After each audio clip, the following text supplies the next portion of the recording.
এদিকে জুলাই গণহত্যা মামলার রায়ের তারিখ ঘোষণাকে কেন্দ্র করে কঠোর অবস্থানে আইনশৃঙ্খলা বাহিনী। লকডাউনের নামে কার্যক্রম নিষিদ্ধ আওয়ামী লীগের যে কোনো নাশকতা ঠেকাতে সর্বোচ্চ সতর্ক অবস্থানে রয়েছেন তারা। বুধবার রাত থেকেই রাজধানীর বিভিন্ন গুরুত্বপূর্ণ স্থানে নিরাপত্তা ব্যবস্থা জোরদার করা হয়েছে। যে কোনো ধরনের অপ্রীতিকর ঘটনা এড়াতে পুলিশ ও র্যাবের পাশাপাশি স্ট্রাইকিং ফোর্স হিসেবে মাঠে রয়েছে বিজিবি ও সেনাবাহিনী। এছাড়াও ঢাকার বিভিন্ন স্থানে অবস্থান নিয়েছে বিভিন্ন রাজনৈতিক দলের নেতারা। সকালে আওয়ামী লীগের লকডাউনের প্রতিবাদে রাজধানীতে বিক্ষোভ মিছিল করেছে ইসলামী ছাত্র শিবির। ঢাকা কলেজের সামনে থেকে মিছিলটি শুরু হয়ে ঢাকা বিশ্ববিদ্যালয়ের রাজু ভাস্কর্যে এসে শেষ হয়। পরে সেখানে সংক্ষিপ্ত সমাবেশে জুলাই সহ সকল গণহত্যার বিচার ও জুলাই সনদের আইনি ভিত্তি প্রদানের দাবি জানান বক্তারা।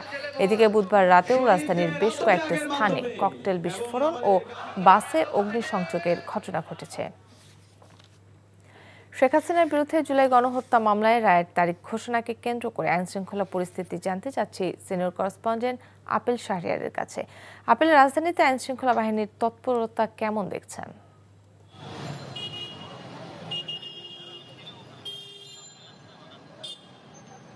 রায়ের তারিখ ঘোষণার আজকের এই দিনে কার্যক্রম নিষিদ্ধ আওয়ামী লীগ লকডাউন কর্মসূচি ঘোষণা করেছে এবং আমি রাজধানীর বিভিন্ন জায়গায় ঘুরে দেখলাম নেতাকর্মীদের মাঠে আসার সে ধরনের কোনো তৎপরতা বা খবর পাওয়া যায়নি। তবে আমরা কয়েকদিন ধরে যেটি দেখেছি যে ককটেল বিস্ফোরণ ঘটানো হচ্ছে, গাড়িতে আগুন দেওয়া হচ্ছে। তবে আজকে সকাল থেকে এখন পর্যন্ত রাজধানীতে কোনো ধরনের অনাকাঙ্ক্ষিত ঘটনা ঘটেনি এবং আইনশৃঙ্খলা রক্ষাকারী বাহিনী কঠোর অবস্থানে রয়েছেন। শহরের যে প্রবেশ পথগুলো রয়েছে সেখানে তো তল্লাশি বসানো হয়েছে, পাশাপাশি রাজধানীর ভিতরে যে গুরুত্বপূর্ণ যে মোড়গুলো রয়েছে সেখানেও চেকপোস্ট বসানো হয়েছে এবং সন্দেহভাজন যাদেরকে মনে করা হচ্ছে তল্লাশি করছে তারা। এবং পুলিশের পাশাপাশি র্যাবেও মাঠে রয়েছে এবং বিজিবিও টহল জোরদার করেছে। সেনাবাহিনীও দেখেছি তারাও বিভিন্ন জায়গায় তারা টহল দিচ্ছেন। এবং রাজধানীর যে এখনকার যে বাস্তবতা বা প্রেক্ষাপট যদি আমি বলি যে এই আজকের এই দিনটিকে ঘিরে গণপরিবহনের সংখ্যা আর সড়কে খুব একটা দেখতে পাচ্ছি না এবং ব্যক্তিগত গাড়িও সেরকম চোখে পড়ছে না।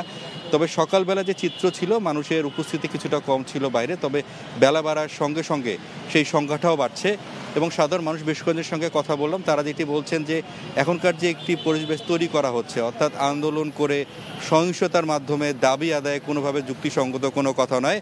তারা চাচ্ছেন যে একটি শান্তিপূর্ণভাবে যদি যে সমস্যাগুলো উদ্ভূত পরিস্থিতি তৈরি হচ্ছে সেটি যাতে আলাপ আলোচনার মাধ্যমে সেটি সমাধানের দিকে যাতে সরকার যায়। দর্শক, জানছিলাম আইন শৃঙ্খলা পরিস্থিতির খবর।